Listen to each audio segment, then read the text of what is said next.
The beginning of reform is not so much to equalize poverty as to train the noble sort of natures not to desire more and to prevent the lower from getting more. Meaning, reform, progress, learning, growth are actually moral virtues and qualities and conditions of the human nature that can only be developed, cultivated, grown through years long hard work, dedication, discipline, desire, intention, alongside the constant exercise and execution of character, morality, moderation, maturity, responsibility, and sovereignty of attitude, mindset, perception that directly translates into our actions and reflects upon our behaviors, communications, relationships with others in one way or another.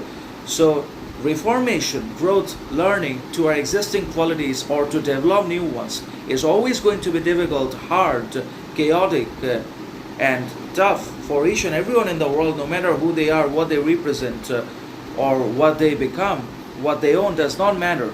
But nobody becomes quality in a day. Nobody is what they always say they are, because everybody is always in the need and in the necessity for improvement, growth, learning, reform to their existing qualities, virtues, mentality, and everything else that they are. The scope for improvement, learning, reform is always there, and that is what we need to essentially and fundamentally keep within our mind, psychology, heart, and soul, and then only we will be able to elevate ourselves not only out of our individual sufferings but also uplift and motivate one another out of our societal disharmony and public chaos and many other suffering, pain, misery, torment as well. So obviously reform should be undertaken by each and everyone in the society and not just one man or one woman.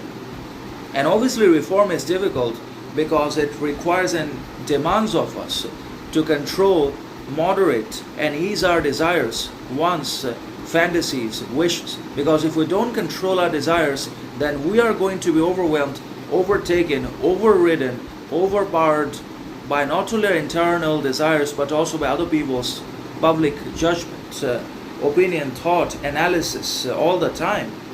So that is the tragedy of desire. They can neither be fulfilled nor satisfied nor controlled absolutely by anyone in the world. So obviously, the way to manage poverty and any other situation is to be in control of one's desire, drive, mentality all the time. And if we can control, moderate our desires, then we will also be able to enhance our means, wealth, possession, success, and similarly we will be able to achieve and improve our qualities and welcome greater success, progress, learning.